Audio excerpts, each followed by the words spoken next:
Okay, dalam dunia ni, macam yang kita faham, dalam dunia memang terdapat banyak agama, budaya yang dianut oleh masyarakat. Jadi Islam ni memang diajar untuk bertoleransi dengan agama-agama yang lain. Tapi untuk samakan Islam satu kedudukan dengan agama-agama lain dan terima konsep dalam semua agama ni sama. Tak ada satu agama pun yang benar. Jadi konsep tersebut tak boleh diterimalah dalam Islam sebab ia memang jelas bercanggah dengan dalil Al-Quran dalam As-Sunnah. Jadi fahaman ni juga adalah salah dan berbahayalah kerana boleh memesankan akidah umat Islam.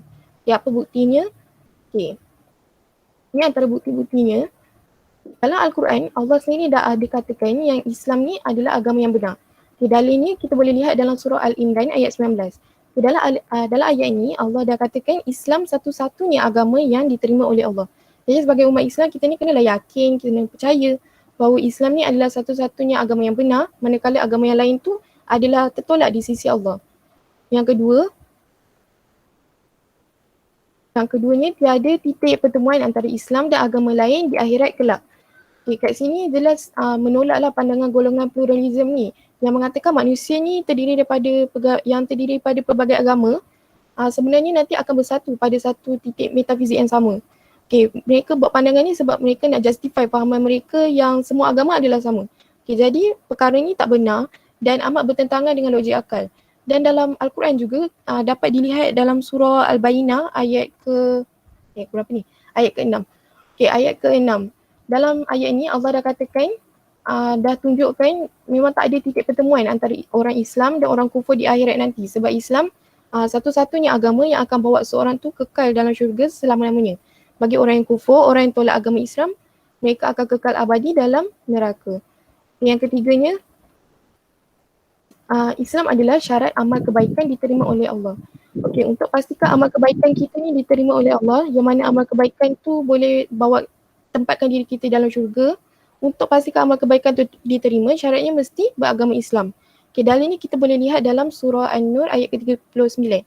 Okey, dalam ayat ni dapat dilihatlah memang doktrin pluralism agama ni ditolak. Yang mereka mengatakan kepercayaan semua agama ni boleh membawa kepada keselamatan atau penerimaan Tuhan di akhirat nanti. Okay, dalam ayat ini jelas tunjuk yang Allah akan beri pahala atas amal kebaikan yang dilakukan oleh seseorang. Tetapi syaratnya untuk amal kebaikan tu diterima Allah, seseorang tu boleh tempatkan diri dalam syurga, amal kebaikan tu perlu dilakukan oleh orang Islam sahaja. Okay, jadi daripada daya-daya ini kita boleh nampaklah pluralism ni adalah satu fahaman yang bertentangan dengan apa yang diajarkan dalam Islam dan tak boleh diamalkan. Okay, setakat itu je daripada saya. Terima kasih.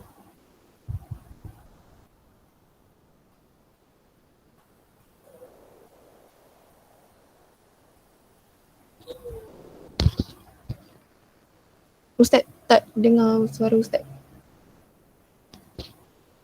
Pembentangan yang bagus, Alhamdulillah. So ada siapa nak tanya? Sempurna pembentangan pluralism ini. Dan ada siapa nak tanya? Saya ingin simpulkan bahawa pluralism ini adalah bahasa mudahnya dia punya bahawa kebenaran ni bukan milik mutlak. Dia asalnya begitulah. Bila orang-orang Kristian ni dia nak deal kan, bila dah berpecah macam-macam, dia cuma jadi Kristian dulu lah. Dia semua kerja Paul lah. Akhirnya untuk terima, untuk menyalahkan bakunya tumpahan darah dan sebagainya. Kan dulu Protestan dengan kontraknya bunuh-bunuh kan. Maka akhirnya dia membuat fikiran untuk selamat diri lah. Dia terimalah keyakinan orang. Dia kira. Jadi dia membawa pengajaran bahawa untuk hidup aman damai, kita kena terang semua agama untuk elak pembunuhan atau pergaduhan. Jadi ini risikonya dan akhirnya meresaplah ke dalam Islam juga, menyatakan bahawa pluralism ni pertama kita maknanya kalau Jesus kata itu dia adalah Tuhan 3 dan 1, kita kena iktiraf. Kalau nak hidup sama kita iktiraf, dia kena iktiraf kita iktiraf dia. Dia amat bertentangan dengan Islam. Lakum dinukum waliyadin, atas engkau agama engkau atas agama aku. Ini bahayanya pemikiran pluralism. Politik lain pula. Politik ialah kita menerima pelbagai agama tapi kita tak iktiraf Tuhan dia. Itu plurality. Yang pluralism ialah kita terima beragama dan kita kena iktiraf akidah dia. Plurality, jadi di Malaysia ni, kita ni plurality, iaitu kita iktiraf agama-agama yang lain itu mudah. Tetapi kita hanya menyatakan itu adalah sembahan dia, itu bukan Tuhan. Kalau kita kata itu Tuhan orang Cina, itu pluralism. Kalau kita kata itu sembahan orang Cina, itu plurality. Itu kena beza. Pluralism kita menerima Tuhan dia. Oh, ini Tuhan orang Cina, ini Tuhan orang Hindu, ini Tuhan orang Buddha. Oh, salah. Kita tak boleh kata itu Tuhan dia. Tuhan hanya satu, itu Allah Ta'ala. Kita. Itu mutlak tu. Tapi plurality ialah kita menerima pemahaman dia dan kita terima dia sebagaimana tanpa kita tidak iktiraf Tuhan akidah dia. Lepas tu kita panggil sembahan orang Cina, sembahan orang Hindu, sembahan orang Buddha. Okey. Ada soalan lain? Ada soalan? Kalau tak ada, kita jemput pembentang yang ketiga. So, tahniah dan yang lengkap, cukup lengkap sekali pembentangan. Okey, yang ketiga. Teruskan siapa yang ketiga Hidayah kan? Silakan, pemikiran liberal.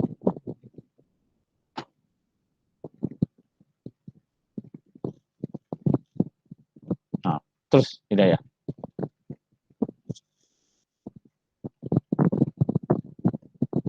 Hidayah kat mana ni? Saya kat tempat kerja. Kerja? Oh, cikgu kan? Saya kat tempat kerja. Oh, saya ingat student lagi. Maksudnya dia cikgu tu saya kan? Wan.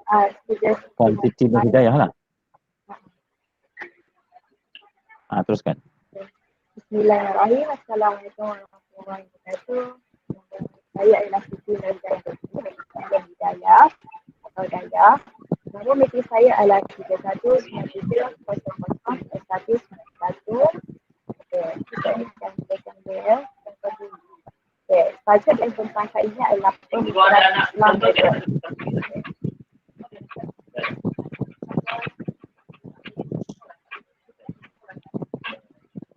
Sebelum kita lanjut, mari kita mengenali lebih lanjut tentang apa itu definisi liberalisme.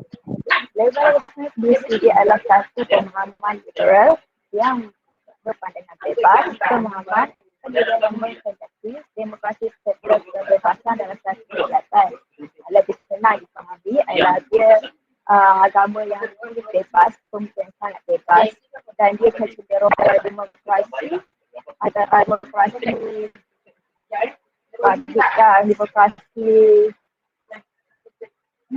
kerajaan pemerintahan. Dia bebasan terbuka. Kerana sebab apa liberal ni terjadinya? Kerana kemodenan. Sebabkan kemodenan, sebabkan kekayaan, sebabkan kebebasan, mereka menganggapnya dan mereka membeli agama Islam untuk bebas, supaya senang.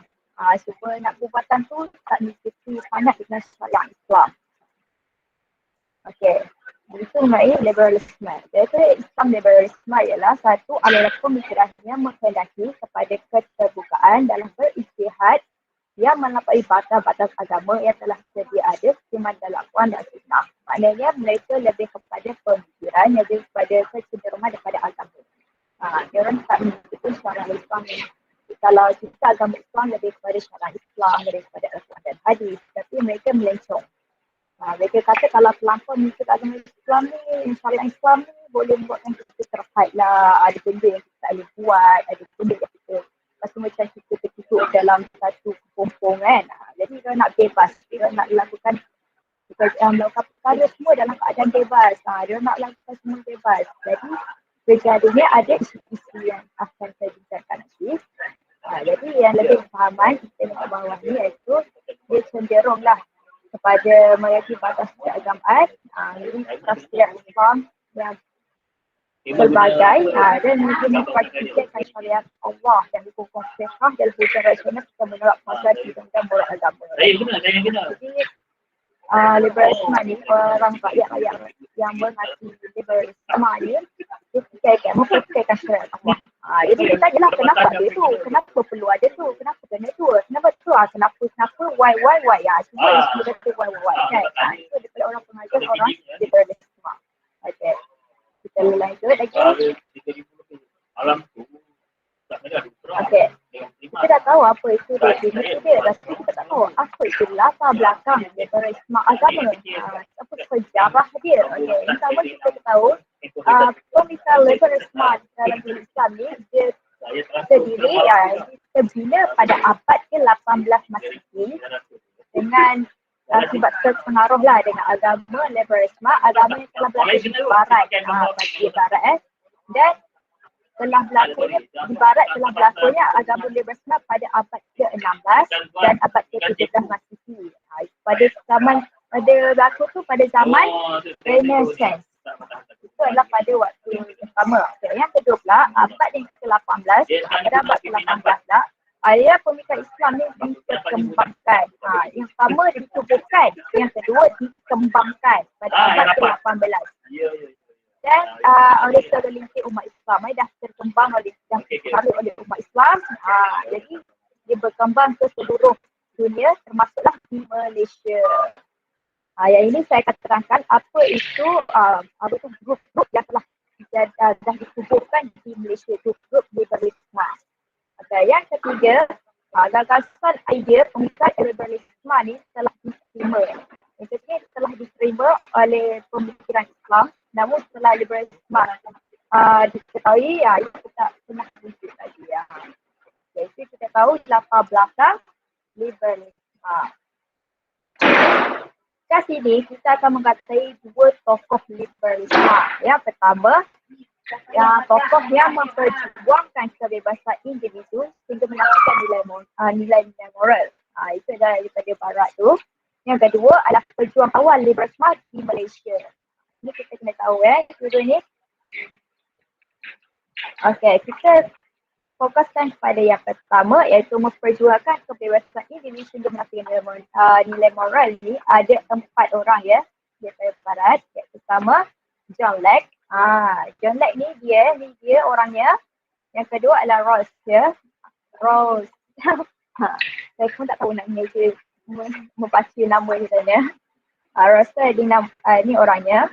Dan yang ketiga adalah Adam Smith. Yang terakhir adalah C.S. Mill. Yang keempat-empat ni ialah yang memperjuangkan kebebasan individu yang menafikan nilai-nilai moral agama Islam. Okey. Tokoh yang kedua adalah pejuang awal di Malaysia. Liberalisme di Malaysia. Ni ada 3. Iaitu pertama, Kasim Ahmad. Iaitu Azizan 2006, tahun 2006. Ni Kasim Ahmad ni telah menubuhkan telah membuat satu buku hadis. Hadis liberalisme. Yang kedua adalah Faris Nur. Dan yang ketiga adalah Syed Akbar Ali. Iaitu Anis Fakilah Dizin. Yang telah dicari dan telah dibincangkan oleh Anis Fakilah Dizin pada tahun 2006.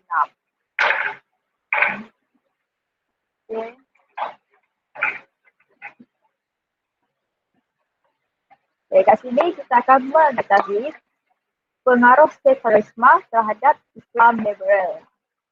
Okey.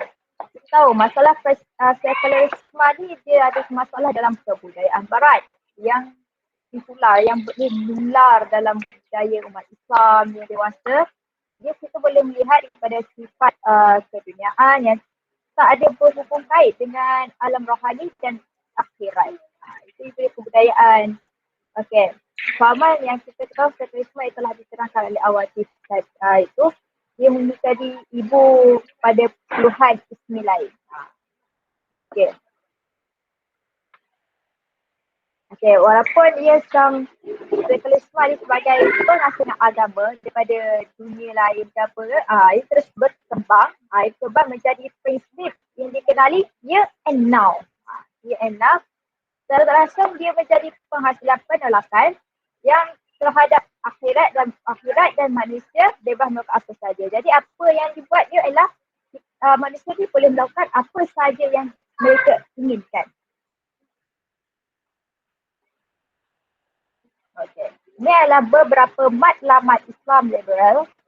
Kita ada 4. Pertama, matlamat dia adalah untuk mengukuhkan kedudukan demokrasi melalui fahaman pluralisme, inklusivisme dan humanisme. Itu adalah selamat satu.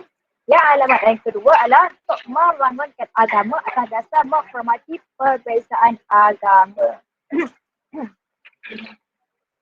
Yang ketiga adalah untuk menyebar dan memperkenalkan agama dengan lebih terbuka dan lebih berberi kemanusiaan. Bila ada agama matlamat Islam ni lebih terbuka, itu untuk menarik ramai orang untuk menganuti agama Islam, agama liberal. Yang terakhir adalah untuk menghalangi orang-orang awam daripada pengaruh dengan pandangan agama yang lebih kepada kekerasan. Jadi mereka inginkan liberal kan bebas. Jadi kalau kita bebas melakukan apa-apa kan orang tertarik kan. Orang pun nak bebas juga kan daripada anuti daripada agama lain. Dia ada syarat-syarat dia. Kalau agama Islam syarat dia ada beberapa kan. Jadi kalau agama Hindu ada syarat-syarat dia. Agama Buddha ada syarat. Kalau boleh lihat agama liberal ni dia bebas lakukan apa saja. Apa yang dia buat, dia boleh buat. Itulah. Itu yang antara matlamat Islam liberal. Okey, kat sini ada beberapa ciri Islam liberal. Yang pertama adalah menolak autoriti agama dan berpegang kefahaman kebebasan dalam berijtihad. Jadi Islam liberal ni dia akan menolak setiap agama, beberapa agama yang lebih kepada berpegang dalam, dan ciri Islam liberal ni berpegang kepada kebebasan dalam berijtihad. Apa saja dia menggunakan kebebasan. Okay. Yang kedua adalah mendesak agar Al-Quran ditafsir semula tanpa terikat dengan tafsiran ulama-ulama dahulu. Maknanya semua apa yang tafsir Al-Quran tu melalui pemikiran mereka sendiri. Jadi dia orang boleh menciptakan pemikiran sendiri. Yang ketiga adalah menolak pelaksanaan syariat Islam. Setiap perkara, setiap syarat yang mereka lakukan adalah dia orang menolak semua syariat Islam. Dalam agama Islam, syariat Islam ditamakan. Al-Quran dan hadis ditamakan. Sebab dia punya hikmah dia bila melakukan mengikuti syariat Islam. Tapi dia orang anggap syariat Islam bila mengikuti syariat Islam ni kebebasan dia orang terhad. Okey, yang keempat adalah gerakan modernisme untuk membebaskan sebuah masyarakat daripada kongkongan adat Islam dan tradisi. Jadi mereka Islam liberal ni dia tak berapa gemar sangat, tak berapa gemar untuk mengikuti adat Islam tradisional. Kalau kita Melayu ada adat Islam dan ada adat tradisionalnya. Tapi bagi Islam liberal ni, bagi liberal ni, agama liberal ni, dia lebih kepada kenapa kena ikut tradisi kan? Padahal kita dah sama moden. Jadi pengaruh kepada zaman-zaman, pengejaran zaman. Okey, yang terakhir adalah gerakan emansipasi atau perbahasan wanita dan feminisme. Okey. Pemikiran Islam liberal ni dia ada dua perkara, iaitu pertama dia memiliki akidah, yang kedua adalah memiliki syariah. Okey. Kita tengok pada akidah. Okey, akidah ni mereka berpegang pada konsep pluralisme. Yang kedua, mengikut pada asal manusia adalah wahyu. Jadi pemikiran manusia ni adalah wahyu daripada Allah. Jadi dia orang memikirkan begitu. Yang ketiga adalah merapai keturunan Al-Quran. Mereka dari mana datanya Al-Quran tu. Dia kata tak percayalah apa mana Al-Quran dari tiga semua tu. Itu yang Islam liberal ni dia terpeson dan boleh menyebabkan orang murtad. Yang kedua, kita fokuskan iaitu syariah pula. Syariah ni pertama adalah mempersoalkan metodologi tafsir Al-Quran dan Al-Hadis. Dia orang soalkan kenapa kena ikut Al-Quran ni. Ayat Al-Quran ni kenapa kita kena ikut Al-Hadis. Kenapa kena ikut hadis zaman dahulu. Padahal kita boleh buat sarangan. Itu dia mikir. Ini pemikiran mereka. Yang kedua adalah menggesa tafsiran baru konsep ibadah. Yang ketiga adalah mempertikaikan kriteria dan akhlak penabian. Mereka fikirkan akhlak penabian tu, kenapa jenis tu, kenapa tu. Dia why lah kalau liberalisme ni. Okey. Yang keempat adalah sikap terhadap ilmu-ilmu Islam. Yang terakhir adalah sikap terhadap hukum.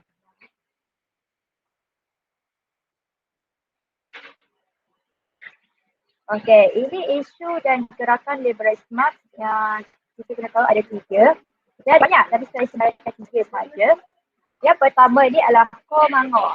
Ini dia punya tu ya, logo dia, Komango ni. Okey, yang kedua adalah Kasim Ahmad.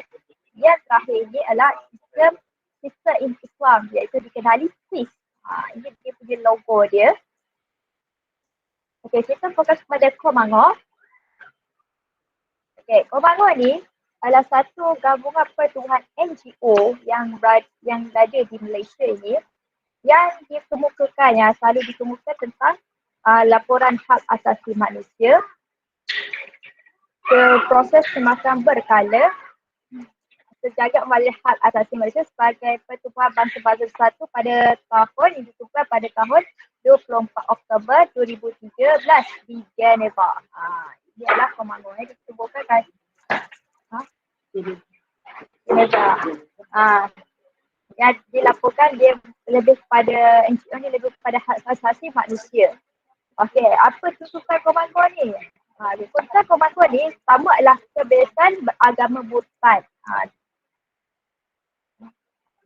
Lebih kepada kita bebas tu kalau kita nak murtad, boleh murtad dekat sana. Itu daripada Komango.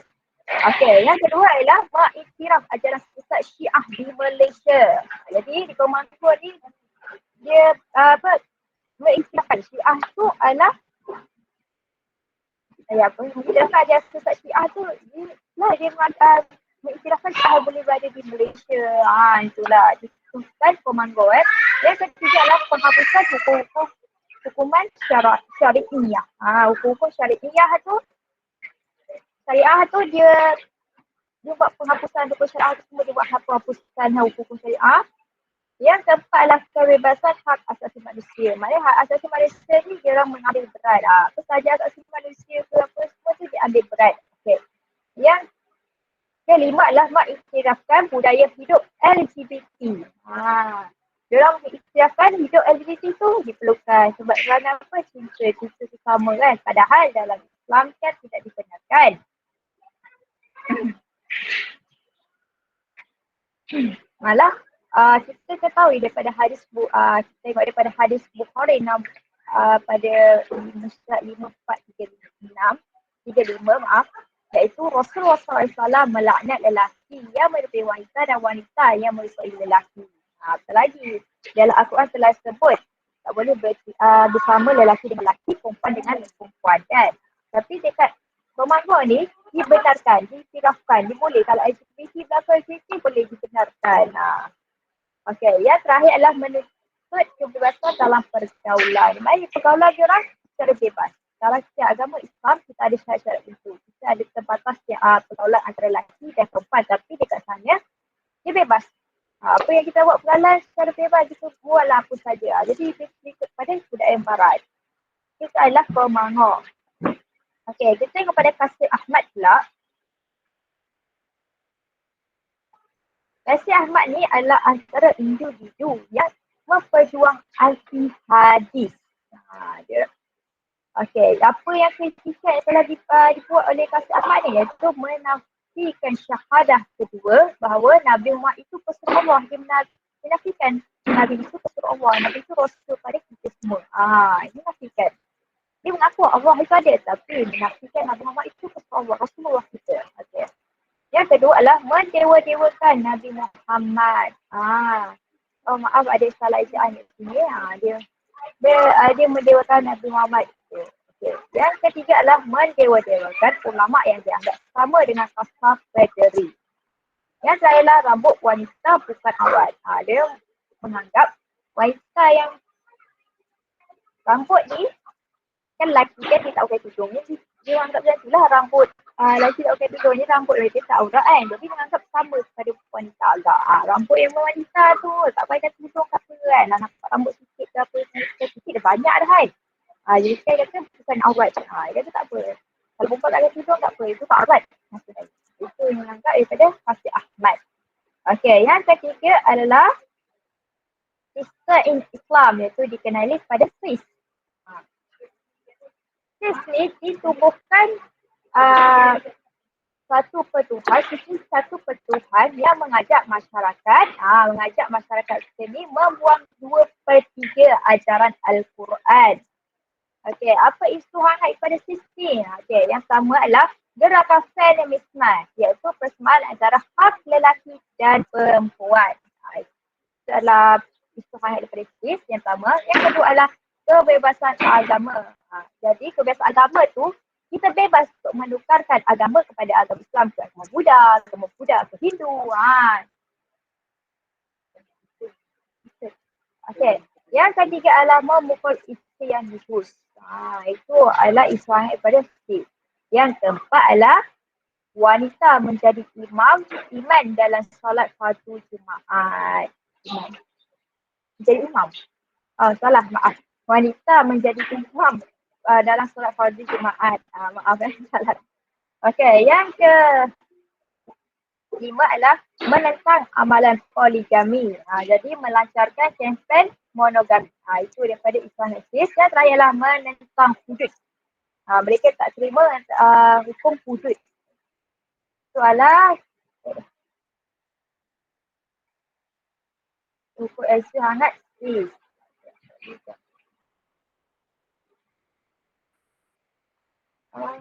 Okay. Jadi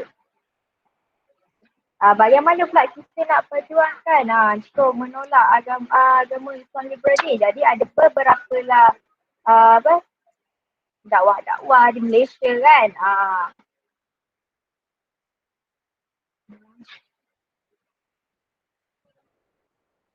Okey, ada pelbagai lah pendekatan dakwah-dakwah dan strategi yang boleh ada agensi-agensi pendakwaan yang menangani agama ni lah kan. Jadi kita boleh tengok daripada firman Allah SWT dalam surah Al-Baqarah ayat 208. Maksud, wahai orang-orang yang beriman, masuklah kamu ke dalam agama Islam secara keseluruhan dengan mematuhi segala hukum hakamnya dan jagalah kamu berhujatlah syaitan. Syaitan itu musuh bagi kamu yang terang dan nyata. Jadi kita sebagai umat Islam ni kita tahu kena banyak mendalami agama Islam. Kita tahu agama sepatut, agama indah. Kita tahu sendiri. Jadi kalau kita janganlah terpengaruh sangat daripada agama luar lah, agama barat. Kan dia kata, ni budak kita ikut apa kita didik. Takutkan satu tadi kalau kita mengikuti agama itu tersebut. Itu saja dari saya. Yang terima kasih. Maaf saya salah kata dan ada ayat-ayat yang salah.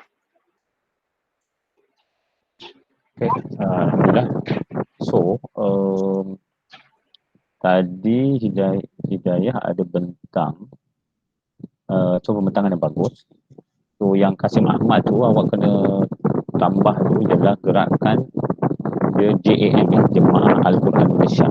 Dia punya grup dia, Kasim Ahmad. Dia hanya percaya Al-Quran, dia tak percaya pada hadis. Itu. So sebenarnya basically ialah ini adalah sebahagian pelajaran yang sesat. So problemnya ialah bila kita tentang perbandingan agama, semua agama termasuk Islam sekali. Pemikiran Islam liberal ini termasuk pemikiran liberal ini termasuk ke semua agama yang ada di dunia ini, termasuk Islam.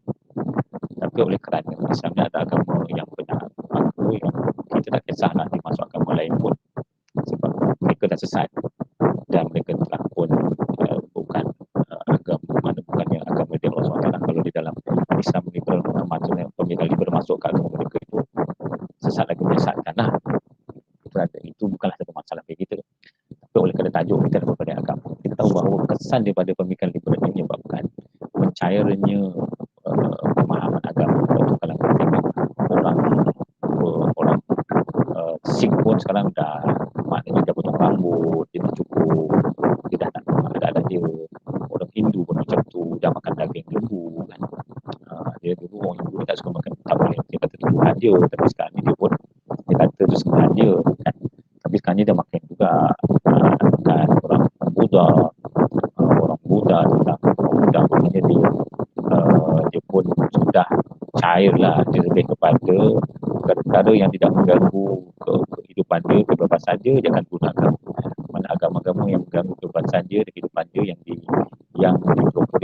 ditadam, yang bau dalam masa penjajahan dulu.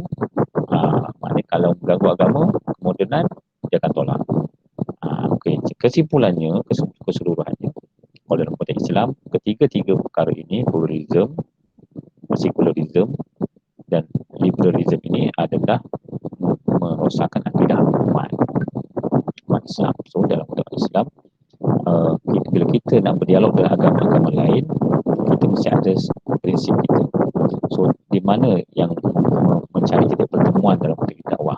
Cabaran kita pada hari ini ialah suka tak suka, nak tak nak, benda ini dah berada, kita akan hidup macam COVID juga lah.